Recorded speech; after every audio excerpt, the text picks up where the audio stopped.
This is our final address of the day. I'm very happy and excited that Mia Gray has agreed to give it for us. Obviously, yes, Mia Gray is a professor of economic geography at Cambridge University and a fellow of Girton College. She obtained her PhD at Rutgers University in the United States. Her work explores the intersection of political economy and geographies of inequality, labor, debt, and state restructuring. Her research on austerity examines the economic, social, and political effects of austerity, how it is used to reshape the relationship between the local and central state, how it structures the local welfare state, and the ways in which it exacerbates and reproduces inequality in place. She is vice chair of the Regional Studies Association and is co-editor of the Cambridge Journal of Regions, Economy and Society. So Mia will be speaking to us today on extraordinary austerity, state and corporate violence in daily life. And as with all of the other keynote addresses, the format will be the same, about 40 to 45 minutes of presentation, followed by another 45 minutes of discussion and questions. So thanks very much, Mia. Great, thank you. Thank you for having me. It's a pleasure to be here. This work I'm presenting today is conceptual work that I've been doing with Melissa Fielding, Dr. Melissa Fielding.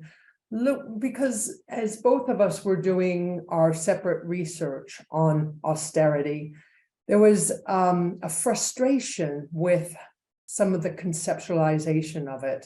So it's always hard to kind of present more conceptual work, but I try to look at some issues of austerity that are happening right now, and then I try to kind of frame it through this idea of exceptional, extraordinary austerity, which I'll present. And then I'd love kind of feedback. So any ideas of what works, what doesn't work would be very useful and interesting for me. What I want to do is start with the idea. I'm using, I haven't done my own research on this. This is all secondary research. But what I want to do is look at the forced installment of prepayment meters. Now, for those of you in other countries, I'd like to give a little context before I kind of dive in. So over the last year and a half, while we've had this energy crisis and very high prices for energy within the UK, we've also had an extraordinary amount of energy debt. And as part of that, we have energy firms that, instead of taking a monthly payment or paying by direct debit, were forcibly fitting prepayment meters into individual households. And so I want to use this forced prepayment meter issue as a kind of lens in to austerity in a way that we often kind of don't think about so much. I think it brings up really important kind of public issues. I think it brings up issues about our treatment of austerity as academics and as kind of practitioners for people like Sam and Nikki. So energy firms forcibly fit thousands of these prepayment meters in order to get back debt that people owed. What they did was they would get a court warrant, which would allow them to gain entry into people's homes. But these private sector bailiffs who were sent in with the warrant crossed a sort of cultural line, I think. And the issue blew up. It was all over the media. It was on the BBC, it was on front pages, it was on Newsnight. And I think often with issues of austerity, we're inured to the extraordinary nature of what's going on. because it's become kind of part of the everyday. And so I want to use this talk today to kind of problematize that and think it through, hopefully together. So this is, again, not my own research, it's secondary research that I found on the internet. But this was the transcript of someone who was on Newsnight, one of the big news programs on the television here. And she says, one morning, I woke up early and I could hear two men in my house. I thought, oh my, who is that? I was so scared. I thought someone had broken in to take something. I eventually went downstairs and there were two men in my living room. My front door was open. Outside were four more men and a locksmith van. They didn't apologize or explain really. Even now when the doors are locked, I don't feel like I'm safe. I just think someone else is going to come into my house. It feels like it was invaded.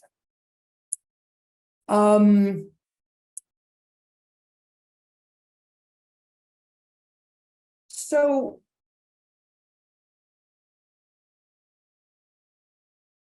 Niamh, can you see these slides going forward? Can you see that whether we still have the title slide, yeah. Yes. Pardon me, 1 minute from current slide.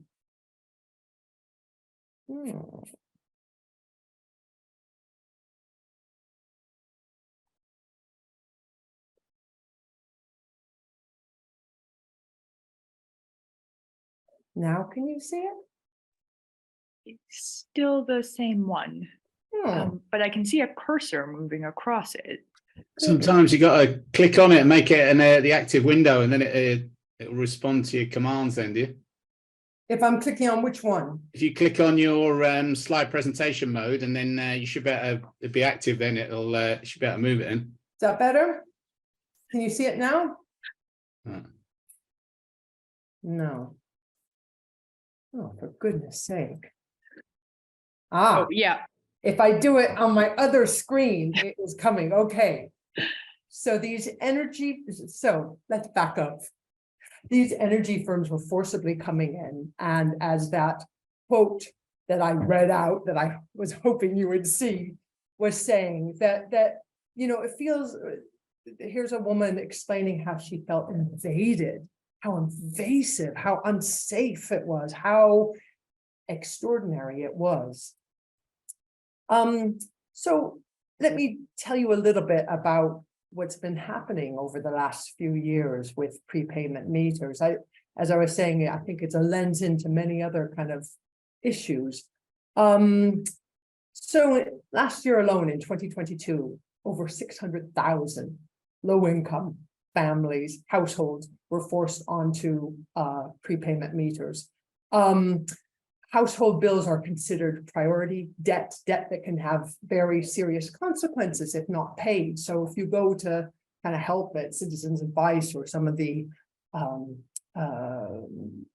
different advice services, they will say, this is a bill you should pay first. It's a very problematic debt because prepayment meters, once they've put one in, are actually charged at a higher rate than if you were to pay directly. So here you have poorer people paying more per unit for the same good. And users also have to top up not electronically, but at their local shop. And so with anyone who's elderly or has mobility issues or has disability or illness, this can be very problematic. So there's three things that are going on. One are these forced installments. And there were about 380,000 homes in 2021, but over 600,000 last year. And then there's remote switching where they don't even come in and physically change it. But if you already have a smart meter, they can remotely switch it to a prepayment meter, even without a warrant. They don't need a warrant for that. And then maybe even most troubling is self-disconnection, where people in debt often are doing this complex kind of calculus in their head about how they get through the week on whatever low income constraints they have. So often what happens is people basically make a rational decision within these irrational kind of contexts not to use energy at all. So often people are running out of credit altogether. And, you know, in a way they don't need to be disconnected by some institutional player because they are making a very difficult decision themselves. There are stories of people with medical needs, people who have electric wheelchairs, old elderly people who aren't able to kind of cook their food and have lights on, people who use their television as a light, as well as a source of entertainment, all these sorts of things. Citizens of ICE estimate that over 2 million people are self-disconnecting at least once a month. Of course, you know, this can, as a technique of eking out your budget, can kind of go on and off as you must, but it's very problematic. Citizens of ICE in Scotland has seen over 1,000% increase in self-disconnection cases over the last year.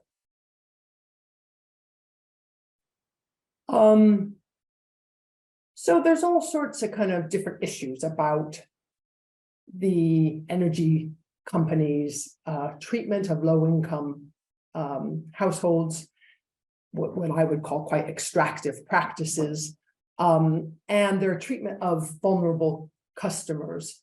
I'm going to go into vulnerability in a minute, but there's a legal kind of definition to vulnerability, as well as kind of a cultural use of the term more broadly.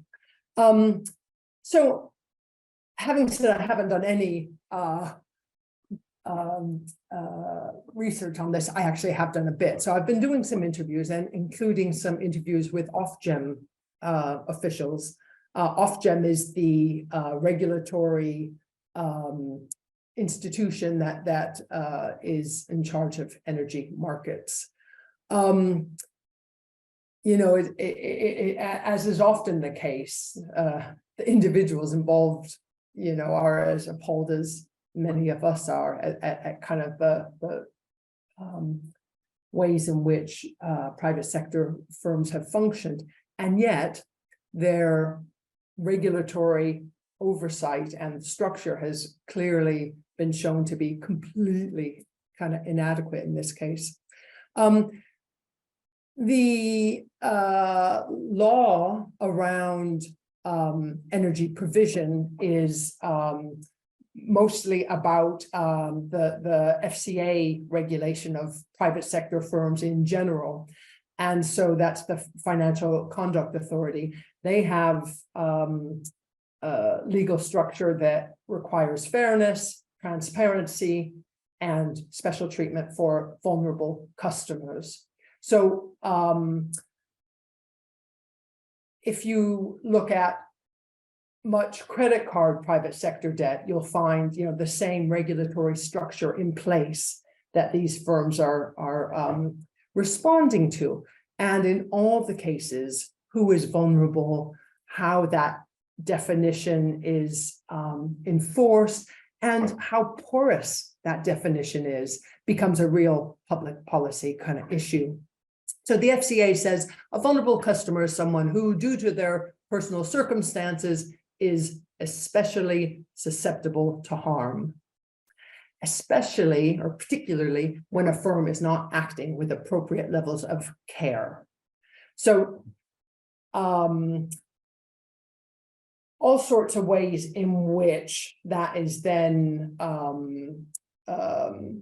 actually materially structured and it's been about age, it's been about having children, young children in the house, old age, disabilities, and illness. But in this case, as in many others, you can think of the Wonga kind of regulatory fiasco around that as well, that it has been, you know, spectacularly unsuccessful as a regulatory approach. If households can't top up, it literally, for many people, has meant there are no lights on in the house. So it's a level of disconnection of the most vulnerable in our society by the back door, just because they have a prepayment meter. If they can't pay ahead of time, well, that's nothing to do with us.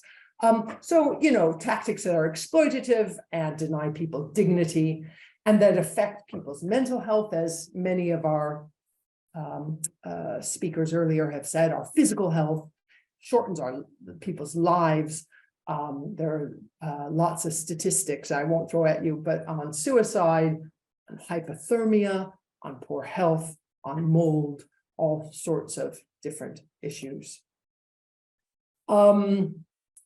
So who pays, who prepays, who kind of has this affected? First of all, the elderly. About 25% of all UK households on prepayment meters are elderly people, and most of them, 85% of them, are also elderly and in poverty. So the poor elderly households are often on prepayment meters. Single parents, of course, this is very gendered. Most single parents are women, not all. 26%, the ONS, through their official definition, are fuel poor. Private sector renters, we were talking about them yesterday and the importance of that. 24% are fuel poor. People with disabilities, hard to, we don't have good figures on this, but Citizens Advice estimates that over 65% of all their cases that they see of prepayment meters are people with disabilities. So, you know, kind of really big issues. Ethnic minorities, again, Citizens Advice, ONS doesn't capture this, but Citizens Advice says it's highest in their data when people seek help for Black, Caribbean, African, Black British populations and Arab populations. Overall, we know 13 to 14% of the population are in fuel poverty, but it depends on how you're measuring that. In Scotland, they measure it by those who spend 10% of disposable income on energy bills. If you look at the whole UK that way, you go up to 40% of the population. Now, that's probably an overestimate, because some people who spend 10% of disposable income on energy maybe, you know, are not in poverty. And I find it very difficult to talk about fuel poverty versus, you know, food poverty. You know, I'm not sure that gets us very far, but that's how these things are measured. So that just gives us an overview of kind of who is paying. I think there's also a geography to it. I would say that, wouldn't I? But I think if you look at, this is data from Citizens Advice about problem low-income debt, and people who have come to them for help. The yellow is council tax arrears. The dark, the red, the dark blue is credit card debt, and the red is energy debt. And you can see in 2019, a few areas that becomes the biggest problem, but in most places it is council tax arrears. And I have written before on how the state, as the local state, as debt collector with council tax arrears is very problematic.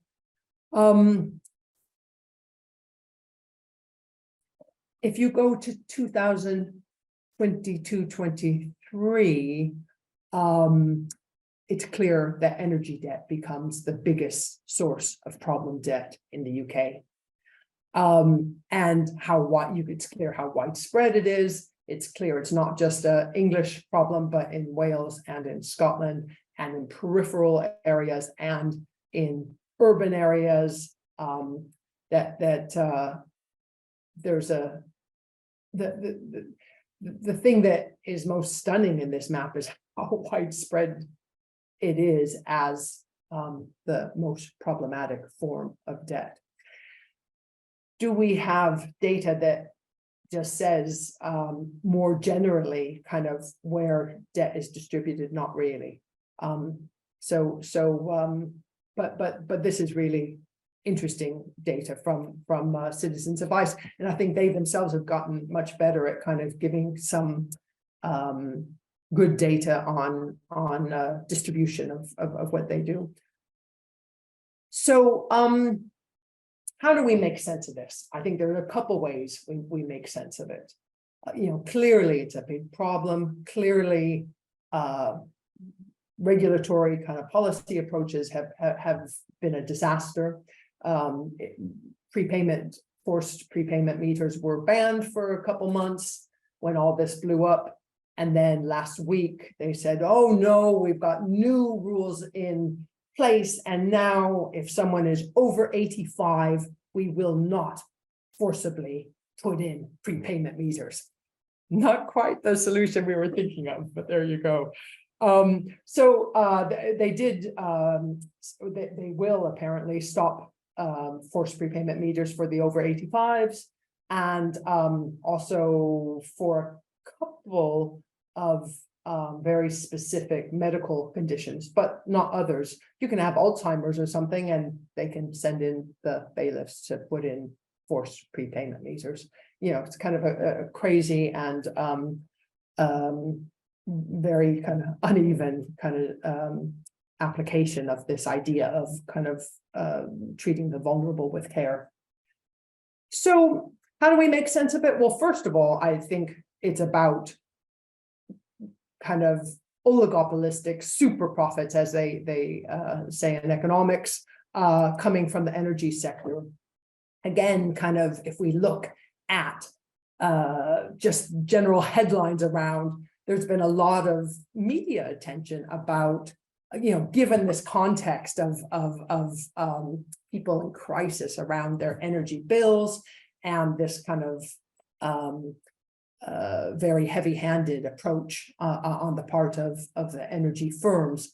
I think it made it really politically kind of quite toxic that all these energy companies were making such profits. Shell reported their highest profits in 115 years. British Gas, Centrica, now had an 8-fold rise in earnings, et cetera, et cetera. So clearly this is part of the, you have kind of extractive kind of profit rates within the energy sector.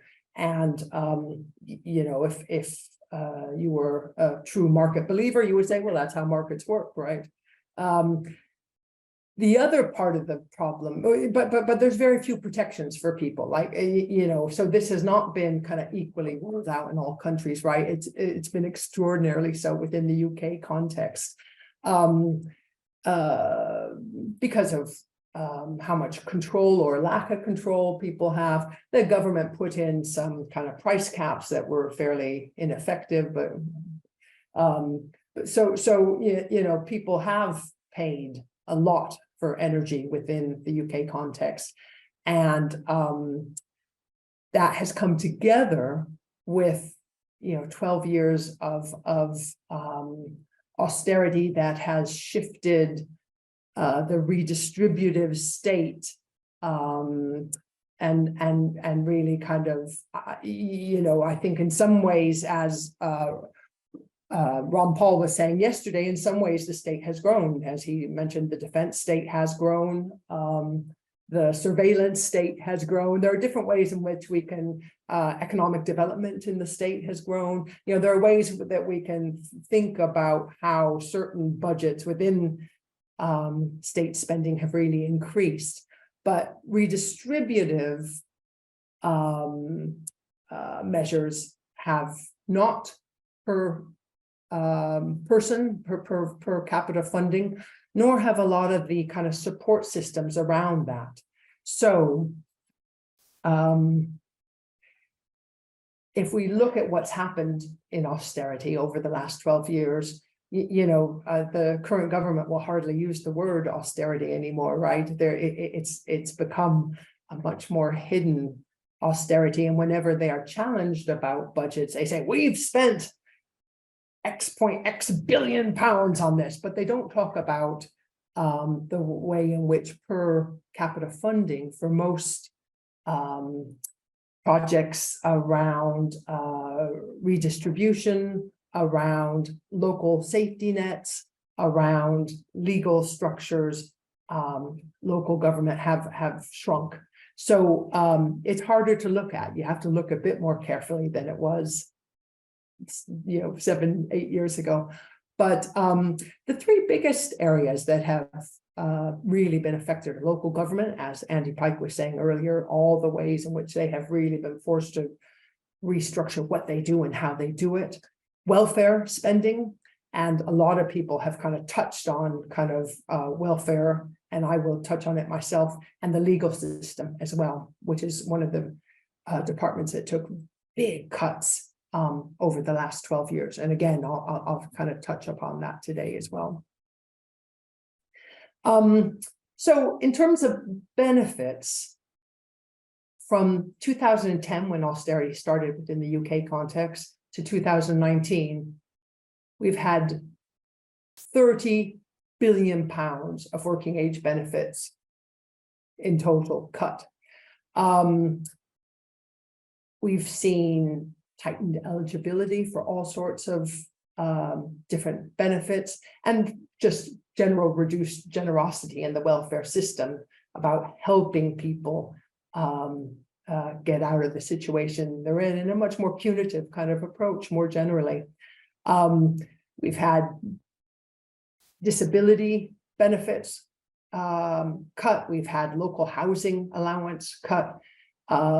We've had increases in local tax burden. You get help for your first child and your second child, but any children you have after that, there's a cap, and there's a total cap on benefits as well. There's also a real issue with, it was the first system in the UK to get digitalized.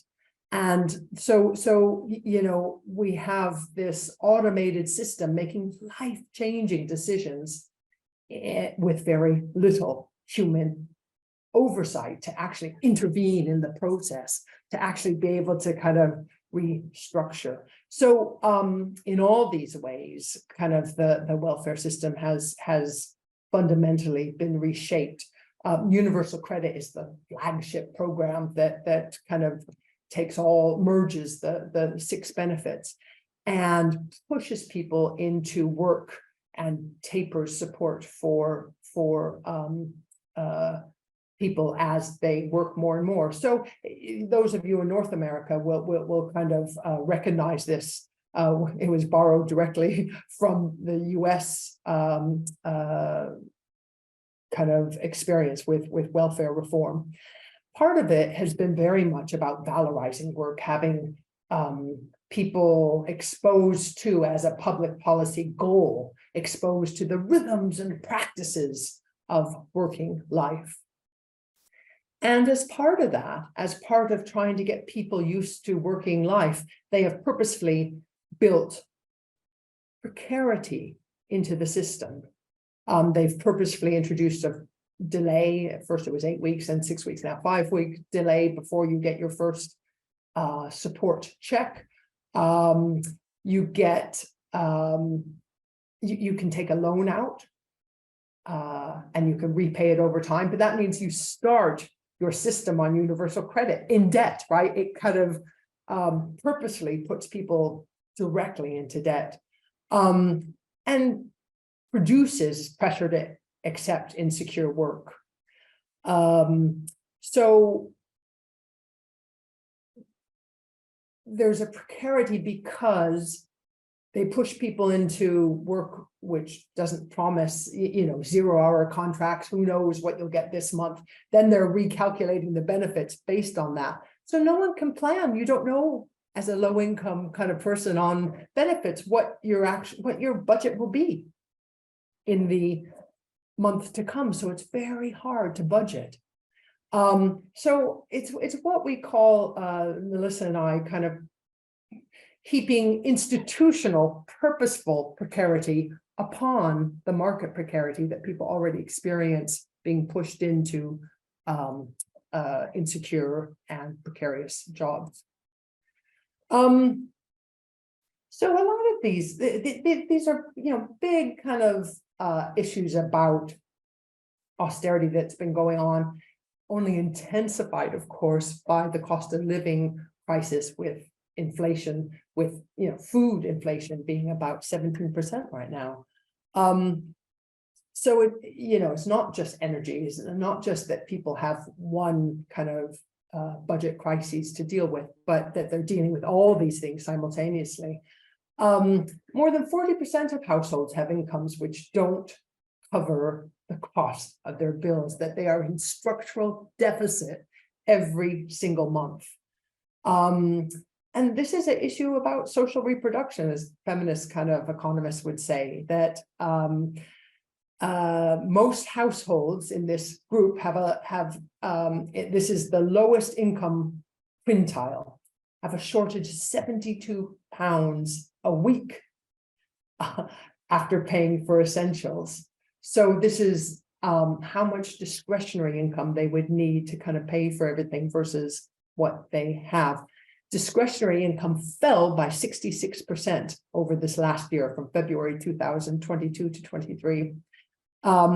The second lowest quintile also didn't have enough to cover essential bills. Their discretionary income fell by over 100% compared to the February before. Interesting enough, that data comes from ASDA and their income tracker.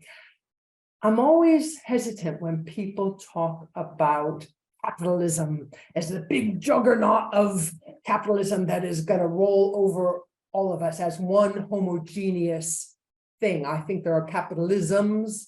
I think there are really important kind of, as scholars, to really acknowledge the divisions we have within different parts of kind of the corporate class.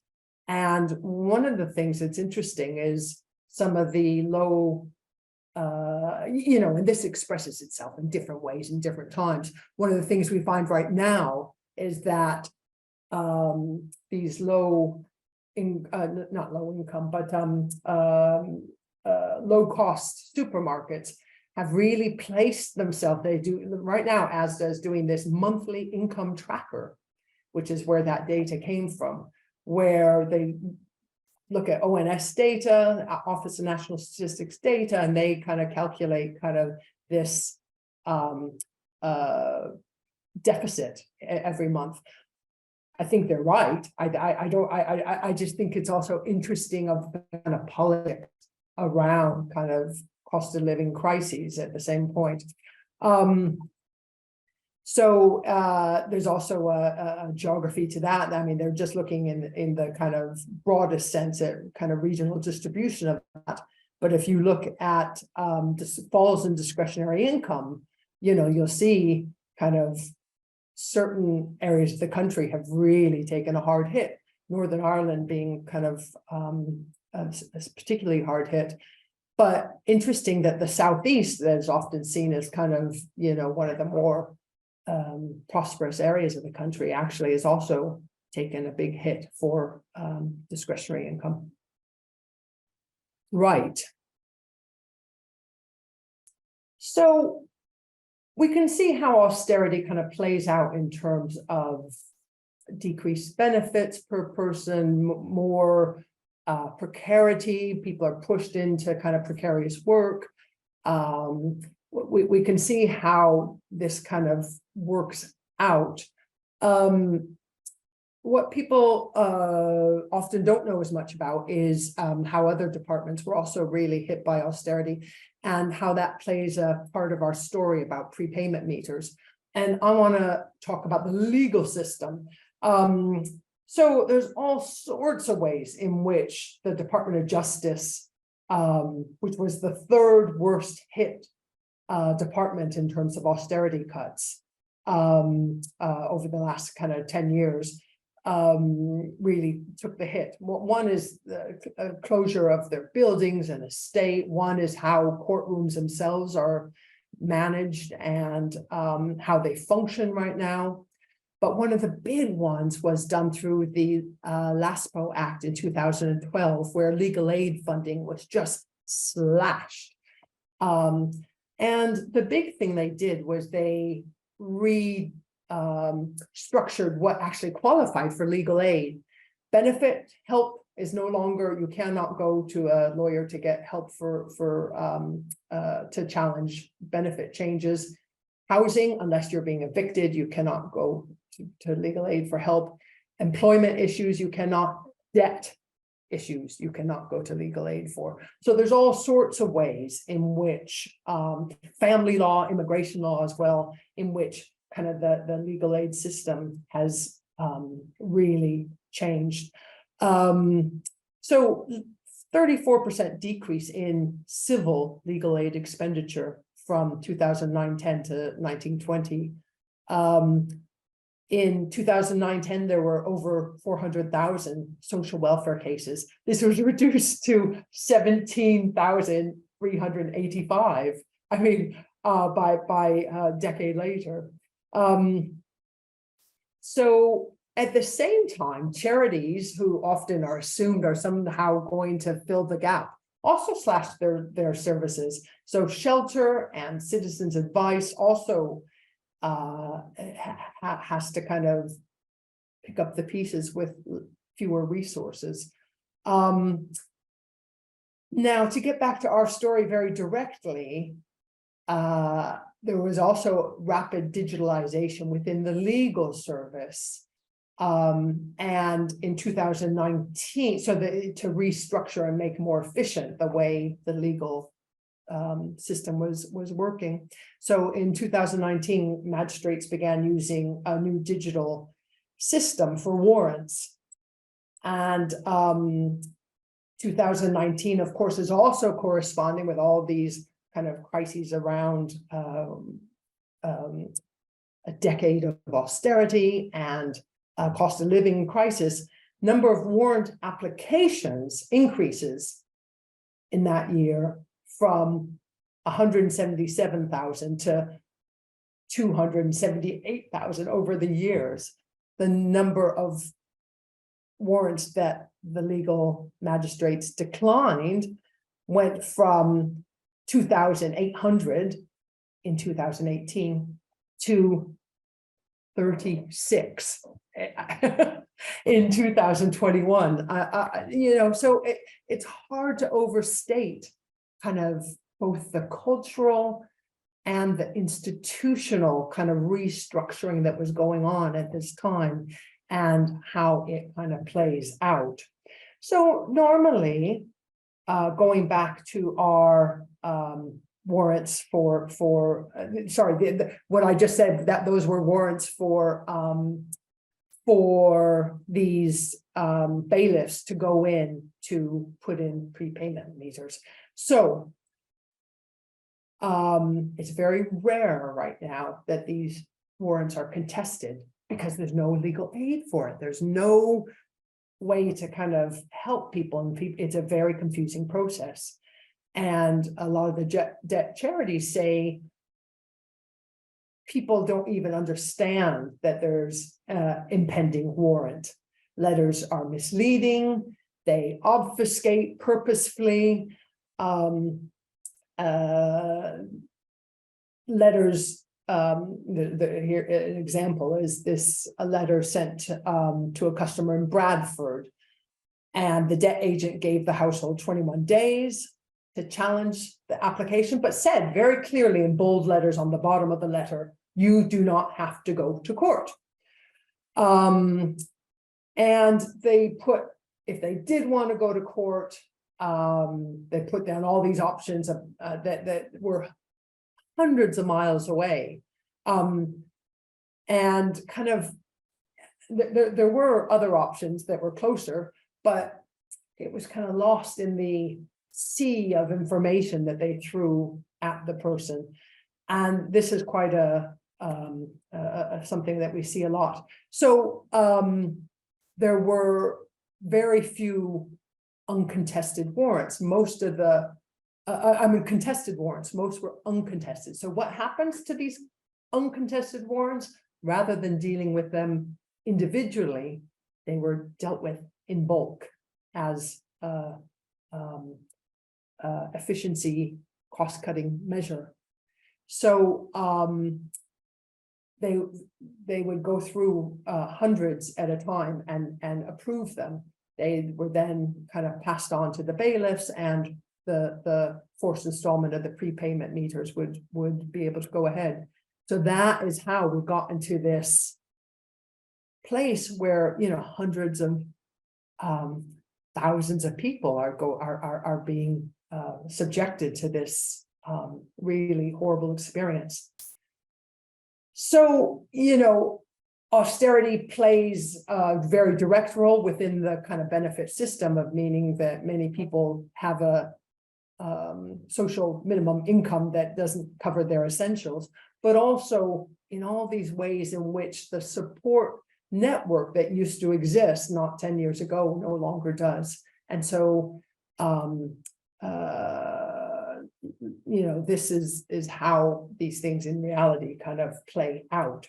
So I want to turn now to kind of how we kind of think about these ideas. How do we conceptualize it? How do we understand what I think of as kind of violence towards low-income households? How does it become normalized? And why isn't there more of a pushback?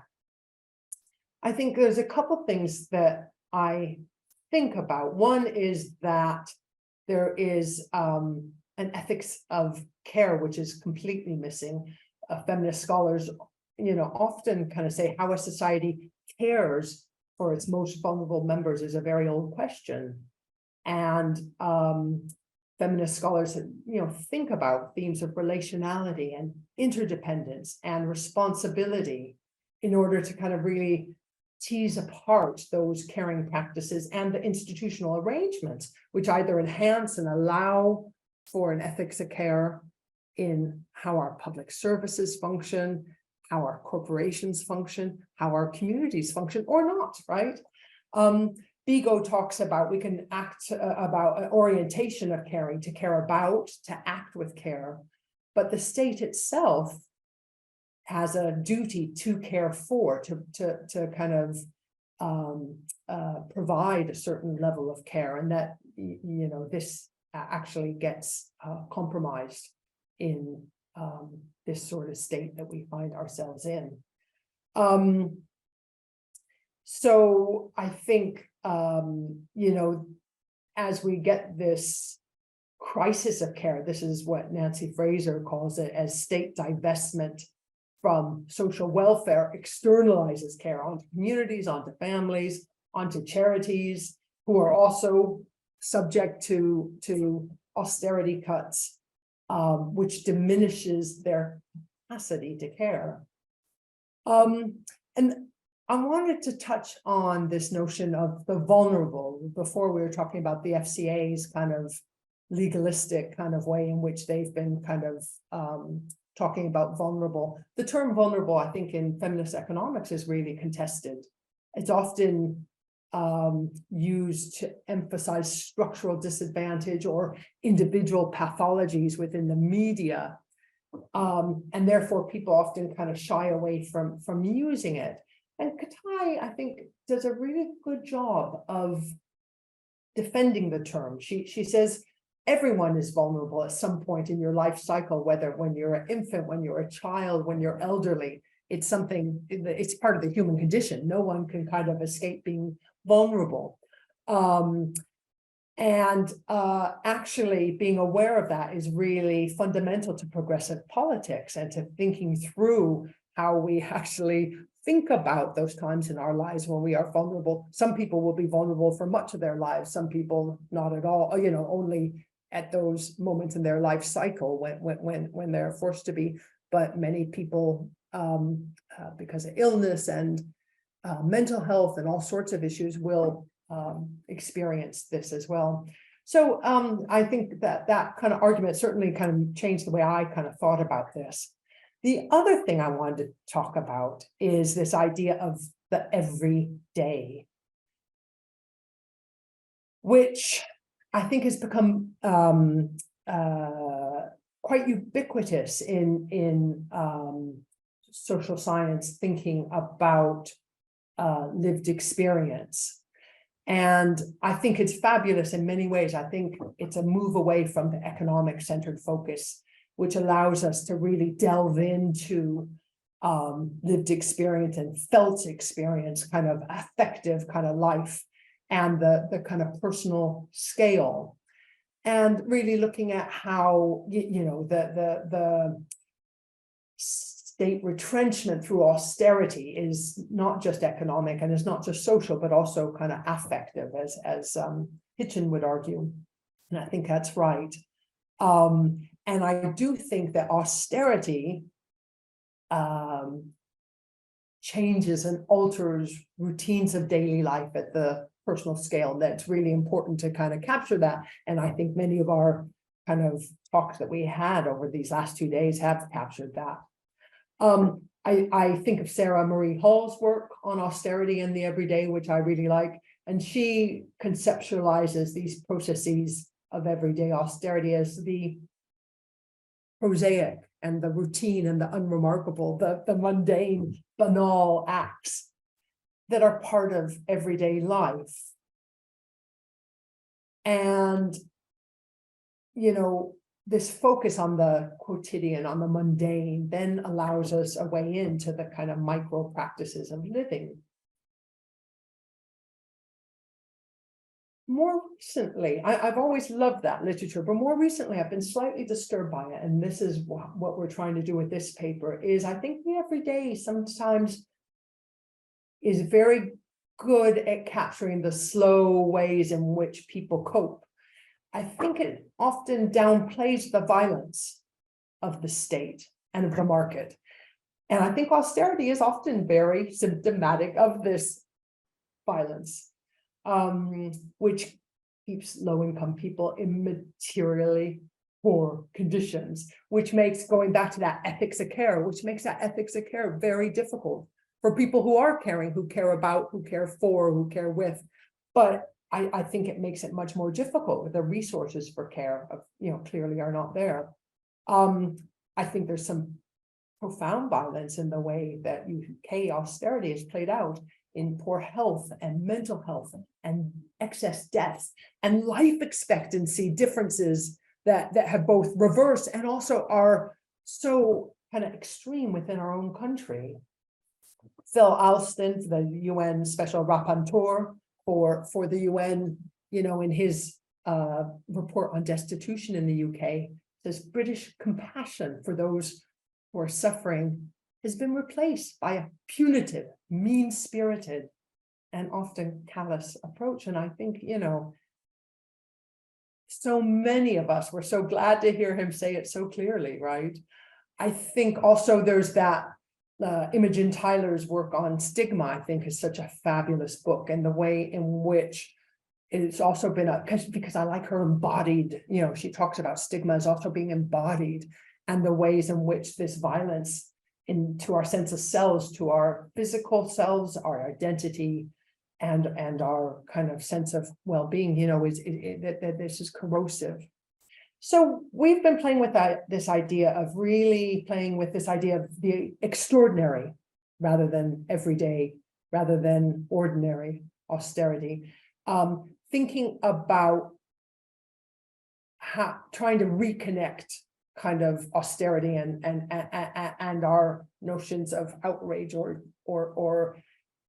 over violence, using the extraordinary as a way to think about the complex relationships of momentous, ongoing violence of the state and often unfettered forms of capitalisms, as we see in the prepayment meters. Not that we want to play down lived experience, because I actually really value all that, but because I think we need to talk in dialogue with it in a different way, that I think the extraordinary uncovers austerity as it transforms itself across different scales. And I think it accounts for these extremities of these experiences that we are thinking about. And I think politically, it allows us to think more clearly about the socio-cultural narrative of the ordinary or the everyday that in a way normalizes a lot of what we see. Whereas I think the two together are actually much stronger. And I think the extraordinary allows us to connect the transformative element of austerity as it goes from being government policy to corporate and departmental policy to our lived lives and to the intimacy of that. And as Tyler would talk about, the embodied kind of nature of that as well. So I think it allows us to capture that relationship between the everyday, the mundane, the quotidian, and the momentous.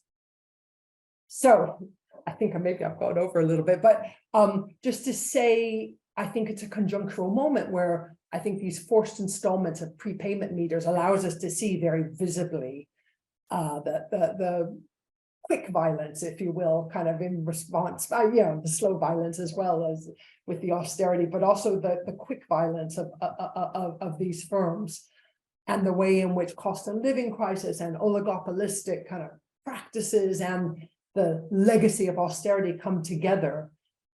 And I think you could use many, many, many, many different examples. I use this one, but you could look at food banks, and Melissa Fielding does emergency shelter for women, and you could look at evictions, and there's all sorts of ways, I think, in which this kind of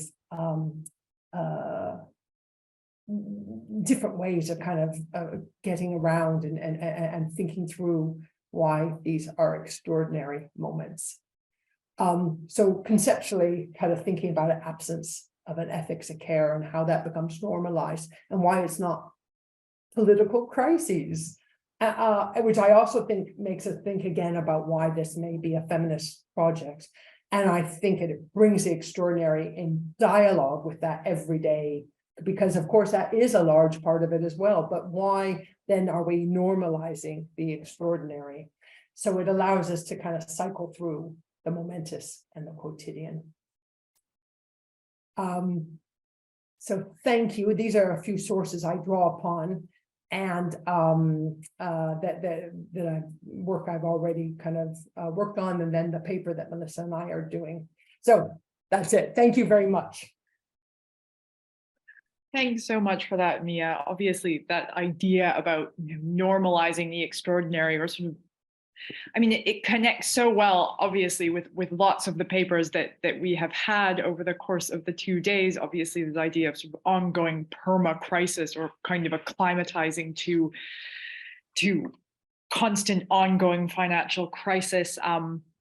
Disparity also connects really, really nicely, I think, with Jonah's talk from yesterday, and that care of debts, which you will undoubtedly have done a lot of work alongside, I imagine. This idea maybe that we are caring for our debts and doing sort of the work of welfare at home and among our families and within our households and things like that. So there's a lot to work with here, and I think probably a lot that we'll be able to discuss over the next 35 minutes or so. I see we have a comment from Stella in the chat that I'll just read out in case you'd like to respond, that relationality seems to be something that physicists understand. I recently saw Richard Smith quote Carlo Rovelli, who's a quantum physicist, in the context of healthcare, in which Smith says, "Has Western medicine made a mistake in concentrating so much on individuals? Relationships and social networks are major determinants of health. We only exist in relation to others, and, to quote Rovelli, reality is made up of relations rather than objects." Oh, so interesting, isn't it? That just the sources coming from, I think, as social scientists, we have long kind of focused on relationalities being important, and particularly kind of feminist scholars, but all scholars, I think, kind of will be aware of those issues. So how interesting, I think, that when the physical sciences also are reflecting those things, I think, that kind of shows ideas come to fruition at particular cultural moments. It's always very exciting because there's a lot more interplay then between these ideas as they come and get refracted in a way from different disciplines. Always healthy, always exciting. So more the merrier, I'd say. But lovely to hear that. Did we have, was it Matthew next or Sam ahead of that? Right. Thank you so much, Mia, for this really fantastic framework and conceptual discussion with some of the core ways that we think about not only austerity, but also in the way that it manifests itself in people's lives. And I was really drawn to one section of your presentation in particular, which was this distinction between the forced installation of prepayment meters and this more benign process that functions with this smart meter switch. And I'm not sure how, to what extent how prevalent this is, or whether part of the reason as to why energy companies are so keen to encourage movement towards these smart meters. I get phone calls all the time asking me for to change over, and it's free and so on. To what extent that is symptomatic of the fact that it gives them these extra powers, or whether there's something else going on there in the legal framework. Yeah. A project I've been engaging with recently has spotlighted the kind of almost insidious and creeping way that technology brings to bear some of these processes in our day-to-day lives. And you mentioned about the magistrates' courts and the shift to the electronic warrants, and how that might also be a feature of why there's less resistance to it, in as much as that the legal aid has also pulled back. So I suppose that it raises questions here about the shifting way that violence functions. And I just have two questions, I suppose, that I'm trying to get your insight in. I'm not really quite sure what I'm searching for, but it just raises some really important questions for me. And so the first is really that how does technology feature in this distinction then between the everyday and the extraordinary? And secondly, what does violence mean when its operations can shift to be something that is so subtle and mundane in its functionality? The shift from, say, the material imposition of physical bailiffs, these burly men who break into your house and physically alter the environment, to then something that can just occur at the flick of a switch in the background. So I'm just true. Really... It's such a good question, Matthew. I love that. I suppose in some ways, I think of the power of surveillance and how technology, so the ways in which we feel we are being monitored and watched, and the ways in which our smallest actions kind of become data, whether it's a click of a screen, or in this case, whether we turn on the telly or not. And the monetization of that, of course, and the power of platforms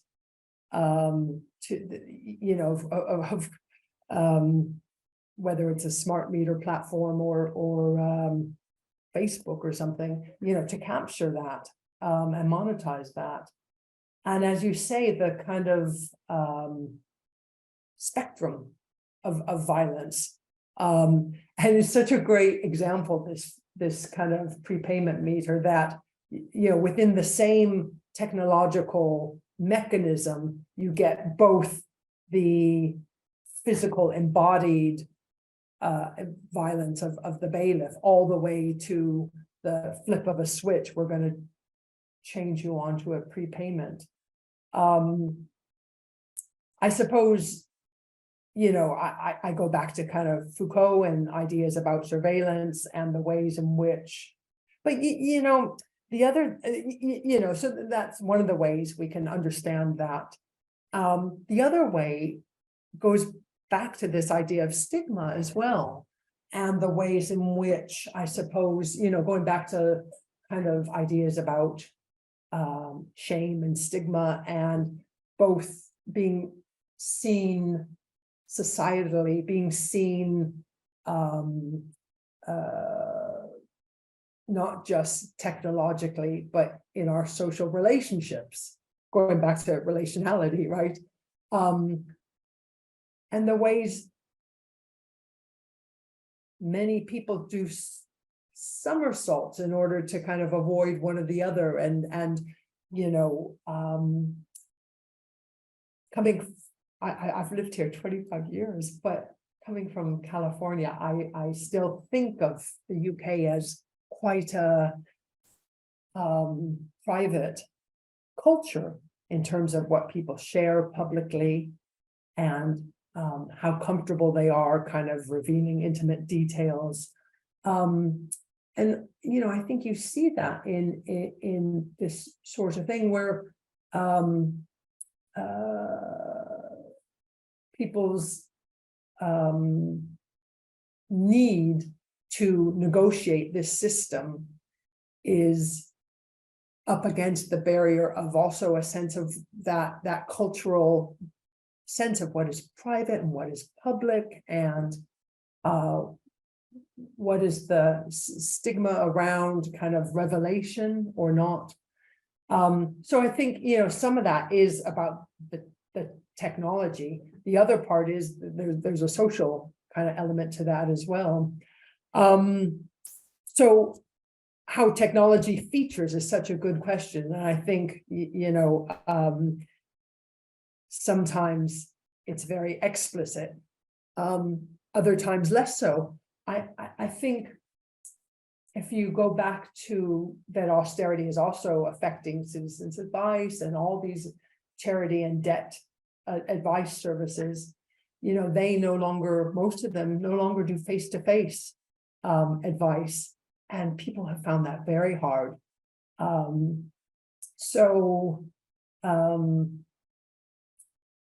Both volunteers involved in citizens' advice find that very hard. They want to give face-to-face advice. They know face-to-face that people actually, that they can dig much deeper, they can help people more, they can, there's a fragmentation that happens when you're trying to do things over the phone, and if you're trying to do it through the website. So the question about the role of technology is a big one, and it's not just about the prepayment meter, but all the ways in which our interactions with charity advice, with the state itself, through universal credit being the first digital by design public program rolled out. So this is the first program, digital by default, that people you cannot decide not to do it, sign on to universal credit except through the website. And they do it for people who are struggling most financially in our society. It's crazy in a way, right? And that life-changing decisions are being made in a way in which it's very difficult to actually intervene, for human beings to actually intervene, right? So again, kind of, it's problematic in all ways. And I think your question makes me want to write a paper just on the technology, the technological kind of aspects of it. The violence from the mundane to the extraordinary is, I think what I find very compelling about this case, the way in which they're interwoven, in a way that's not always the case, right? You look at evictions and kind of the mundane is not there so much. It's, you know, it's a very interesting case study to look at the ways in which all this kind of more mundane, everyday kind of interaction has not been particularly problematized. And when it is, it's more about the FCA kind of, you know, structuring through commercial law, how this functions. And that, you know, that in and of itself, I think is problematic, right? That it is, and that we have a regulatory system which only seems to amplify kind of the precarity that people have there. Right. Sam, sorry, I know you have a question too, and I've Thank you, Mia. My professional background's in communications, and I do have a kind of heightened sensitivity to language and how language gets used. And you talked about vulnerability, vulnerable people, and how that can, has acquired kind of notions of personal weakness or low worth or some kind of value judgment, some kind of othering. I wonder where you are on dependency. Now, this is a word that crops up a lot around food provision. So Trussell Trust food banks are very concerned about encouraging dependency. So they provide emergency food, which is 3 days worth of food, and it's limited in terms of the number of times you can go back in a year. And I just wonder how you feel about language around dependency when every day is a crisis. You know, what are people then dependent on? The vicar who helps run our food hub, I talked to him about it, and he said, well, what's wrong with people being dependent on the generosity of others? And I think I'm, you know, with him on that, but it feels like language around dependency again is sort of normalizing the extraordinary. It's extraordinary that people don't have enough money to feed themselves, and yet you criticize them for being dependent. Does that make sense? Right. And that the problem becomes the individual, not the system, and not that we have allowed kind of our system of work, let's say, to be so kind of unregulated and ununionized, and the power relationships between kind of the employer and the employee to be such that, you know, people are forced into really precarious positions of living, right? I think dependency as a term does suffer from the same issues. You know, it's almost, you could almost kind of use it as a substitute in many of the ways in which it's kind of talked about in terms of supporting low-income people. And you know, isn't it interesting that our kind of cultural focus on the individual rather than the collective or the social or communities is such that that has become a bad word. And I think, you know, the same kind of reclaiming that Katai does on vulnerability, you could almost make the very same argument for dependency. We're all dependent at different points of our lives, and we will be dependent if we're lucky enough to live that long. And we have been dependent. That is what childhood is. And many of us will gladly be dependent on a partner or a family member or a dear friend. But again, that there's some shame or stigma involved in publicly showing that your dependence, you know, is really interesting, isn't it? suppose there's also, besides kind of the notion of the kind of strong focus on individuality, there's also this sense that maturity in our culture means somehow being independent rather than being dependent. And I think that, you know, really misses class and intergenerational wealth transfers, and all sorts of ways in which, you know, many of the kind of people who are lucky enough to do well financially in our culture are not independent. They get lots of help, and help from the bank of mom and dad, help with down payments for their housing, help with social connections, which give them the first internship, which allow them to get into a particular career, you know. So we also kind of consciously, purposefully, culturally, kind of our narrative is about dependence and independence as such, that we don't really kind of critically examine those things, do we? So I agree completely. And I you know, there's two ways to approach it. Either you reclaim kind of vulnerability and dependence, or you always talk about it in such nuanced terms that we problematize it. But I think there's a certain strength to reclaiming it. I'm kind of I'm quite convinced by that. But I think it allows us to communicate more directly if we can just reclaim it rather than always having to kind of justify it. So yeah, that's a great question. Thank you. Andy, I see your hand up there. Yeah, excuse me. Yes, thanks very much. No, fascinating talk, Mia, and Melissa's work is really very thought-provoking and making some links there, which yeah, I haven't really sort of thought through. So yeah, that's a fascinating contribution there. I suppose the question I had was really, there is such worth in connecting all these different levels, isn't there? But how do you do it?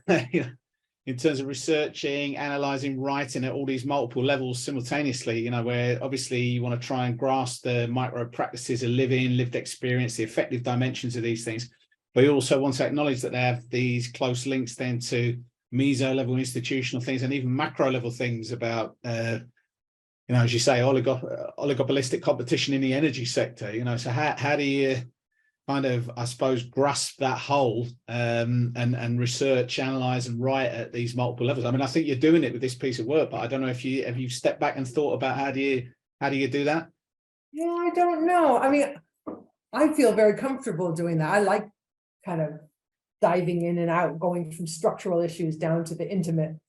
But you know, what's interesting is I think there's some kind of false debates in the literature about kind of, you know, these different kind of macro approaches, micro approaches that make them seem more distinct than they need to be. You know, sometimes people have skills that really mean they're going to focus on one or the other, and that's fine. I don't think all work needs to be kind of doing everything for everyone.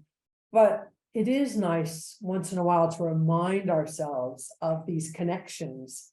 And but you know, I really push back against kind of, there's a perennial debate, isn't there? You and I both know it for decades, you know, where either kind of more structuralist approaches or kind of more, you know, the localities approach or whatever, kind of go back and forth between it. What's the appropriate scale that these arguments should be made? And I really hate the policing of that. You know, I really think we need to just kind of, particularly as geographers, Andy Pike and I are both from economic geography, you know, that one thing we do well as geographers is we can kind of really delve into kind of both kind of macro issues and meso issues about kind of institutional kind of structures, and then down to the intimate and the personal and the everyday. And I think geography is all the stronger for it, and many other I think a lot of anthropologists, social anthropologists are really doing that right now, and sociologists, but I do have to say, sorry, everyone who's not a geographer, but I think geography is less concerned about those boundaries than some disciplines. And I think that's a healthy thing. Yeah. Sorry, I had another one as well, Neve, if you want, was just really about the, you had some great maps there, which were very differentiated. I wonder if is your ambition to sort of delve into trying to explain those sort of differentiated maps for the different types of debt that were coming up in Citizens Advice Bureau cases, and also discretionary income as well. I mean, these are really fascinating maps of these indicators. They really are, aren't they? I think they really kind of tell us very different things about these economic moments, if you will, where kind of different crises, as Jonna was saying yesterday, really kind of have different responses in a way from kind of the economy and society and politics. And after the financial crises and the way in which austerity was kind of pushed down onto local government, as you well know, you really had a moment where local government was doing everything, even, I think Annette Hastings does this argument in one of her papers where she says, like you in your work, Andy, that you can't homogenize what local government did at that point, that there were many different responses, and some local governments really went out of their way to try to protect low-income people more than other local authorities. But many local authorities did kind of increase council tax, and council tax arrears becomes like this indicator of all these other things going on, of distress, of economic distress. And of course, again, kind of it's one where people can be evicted and bailiffs come in, and kind of, it's a very traumatic kind of experience. Priority debt, again, a lot of the same kind of issues. And it's interesting now to see, just kind of politically as well as economically, this kind of shift towards energy debt, because the private sector becomes so involved in it. That becomes such an important player. And,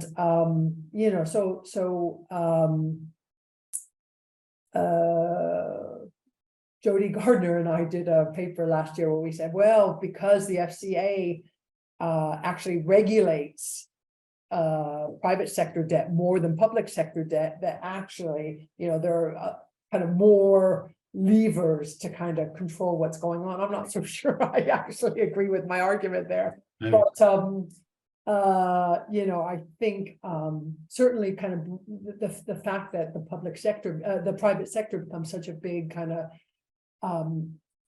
agent in this means that it's a different story, and the way in which it plays out kind of is very different. So they are fascinating maps. I am going to delve into them more. I'm at this point, I just took the data, but Citizens Advice said, you can get that data and play with it. So let's see kind of what else I can find in there as well. But I always think maps are powerful ways of kind of really telling a very complex story very quickly. Thank you. We have about 9 minutes left if anybody has any further comments or questions. Or equally, it might be that point where it's the end of not only a day, but 2 days worth of conference for some people. Yeah, I won't be hurt if we don't film the whole time. It was, yeah, it was obviously a very, I mean, a very good talk, I think, to summarize in some senses what we've managed to do with this conference in general, and to put together a lot of the insights from multiple different both panel sessions and from keynote sessions, and all obviously entirely unwittingly, which I think is the nice thing about doing this kind of interdisciplinary work, or at least sharing it in an interdisciplinary forum like this, because there are so many overlaps, even if perhaps geographers are better at thinking about some of the sort of disciplinary and scalar implications. Maybe That was than no most of fair, us. was it? I'm sure everyone else is good at it too. But I have enjoyed actually the interdisciplinary nature of the conference, and I think, you know, it just reminds you kind of what debates are going on in other disciplines, but then also how they meet. And, Yes. you know, I have really enjoyed that, and I think it really worked in this conference. It doesn't always, right? Sometimes more than other times. I thought you put together the panels very well, and that they kind of worked as panels, and that was nice to see as well. Yes, thank you. It was nice to have such a, I mean, obviously, yeah, Elise is not here anymore, but it was very nice to be able to put together people from, I mean, history, and which I mean is such an important outlook to have, since obviously any economic historian can sort of say fairly succinctly, and usually one of the first things that they do say is that this is not entirely new so much as post-war compromise that we think of as the normal thing may have been the outlier for us. So are we seeing something that is entirely new in the case of financial crisis, or are we seeing a bit of a repetition of things that we have seen before? And then of course, to be able to think about all of these problems on a geographical level and a different kind of disparity is all, it has all been really helpful to my thinking, and hopefully to everybody else's here as well. Excellent. That's right. Every time my students, I've been lecturing them on you know, crisis, and as soon as the Silicon Valley Bank went, they were all emailing me saying, you know, Mia, is this the next crisis? I said, oh, if only I knew. In that case, yes, obviously we have about 6 minutes, but equally, I think probably everyone is exhausted. I think you've done a yes. fabulous job, Neve. Can I thank you, and also Ariane for organizing everything. You know, I know how much work goes into that. We all do, and it's always a big job. So well done. Yes, well, obviously, thank you to all of the keynote speakers, all of the panelists, and all of the people who stepped in to sort of facilitate this, so that I was not doing it entirely on my own. It's obviously Matthew Sparks as well. So thank you very much, everyone. And I really hope that you enjoyed this as much as I did. Yeah, great. Thanks very much. Yeah, it's been great. All the best, everyone. Thanks, Yeah, everyone. it has been great. Thanks so much.